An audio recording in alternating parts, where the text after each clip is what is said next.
So good morning guys. Yan, dito tayo ngayon sa garahe ng Mama Mary. Yan. Dito guys is tinanggal natin tong head cover, pati yung arm. Baka magtaka kayo kung bakit ko tinanggal. Tinanggal ko to guys kasi magpapalit ako ng valve seal.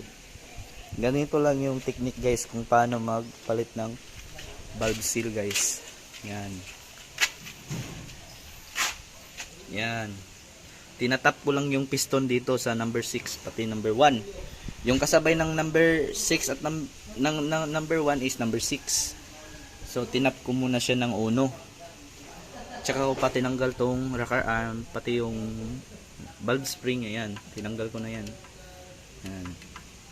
Hindi yan mahuhulog guys kasi nakatap yung piston. Ayan. Ayan. Pati yung number 1 tinanggal ko na yung valve seal. Yan, di yan mahuhulog guys. So ganyan lang kadali mag palit ng valve seal na hindi natatanggalin yung cylinder head. Yung iba is tinatanggal pa yung cylinder head kasi yung valve seal niya guys, ito yung valve seal niya guys, yan matigas na yan, no? Hindi mo na mabend. Yan.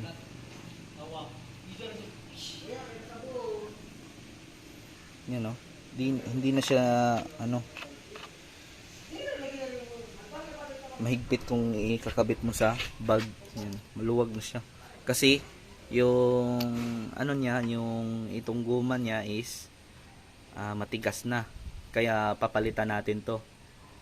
Yan, isa to sa cause na yung anong tawag doon, yung kumakain ng oil, itong valve seal na to. So dito muna tayo.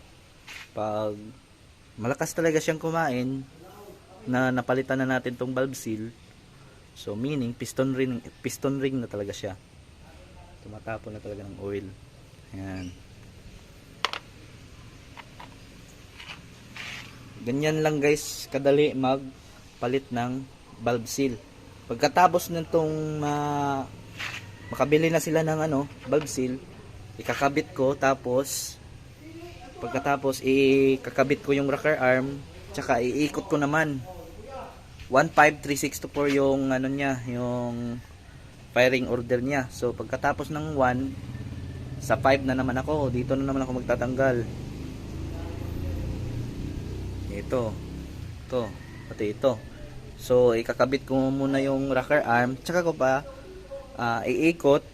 Pagka natap ko na sa number 6, natap ko na siya yung piston sa number 5,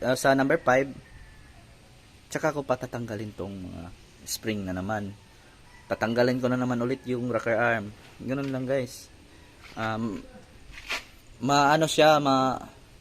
Malaking trabaho pero okay lang guys, basta hindi natatanggalin yung cylinder head. So ganyan lang guys.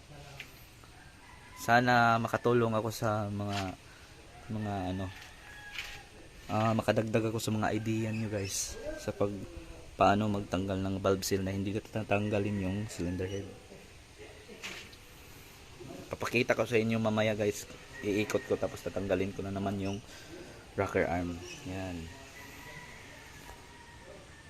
Yan guys. Dito tayo guys. Yung tatanggalin naman natin dito is yung 5 at saka 2. Yan. Kasi silang dalawa yung kasabay na piston. So itatap natin yung mga piston niya guys. Ayan. Ikot natin, ikot. Ikot lang. Tignan mo guys, may tao doon, tao. Mga temp na eh.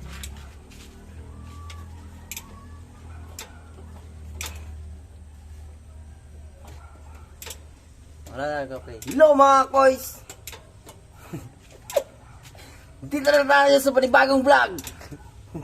Tara ka ba? Ayan. So nakatap na yung piston. Tatanggalin naman natin ulit yung mga valve.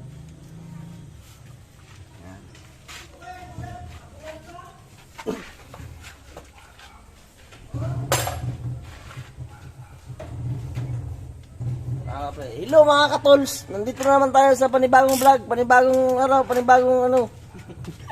Nga.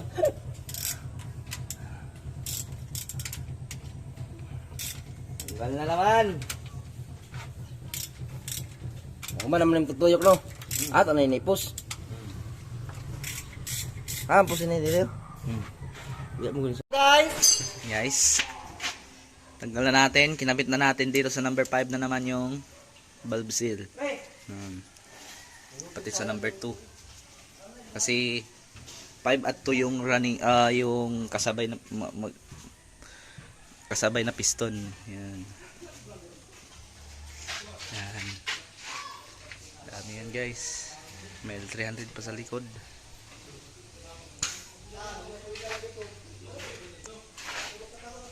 Ito guys, is hangin lang yung trouble niya, guys. Yan.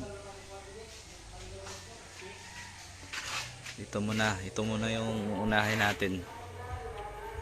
So, yan. Yung itong valve seal na bago,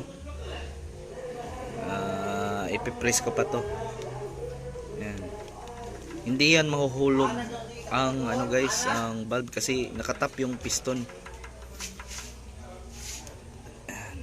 Nasa diskarte mo na lang kung paano mo ikabit yung mga lock. Ayan.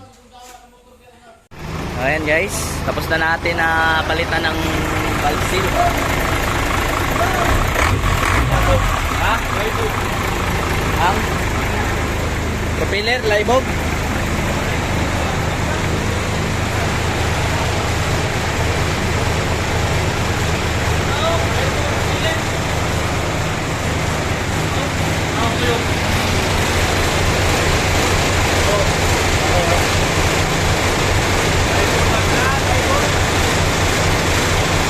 Ini, palay nini.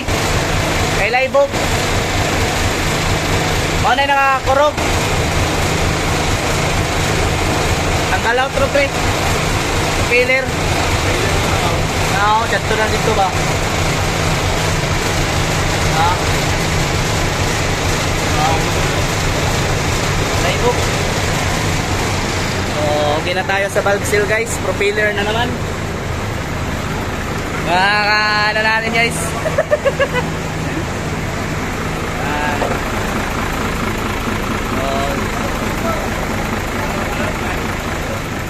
Mayari guys, mayari.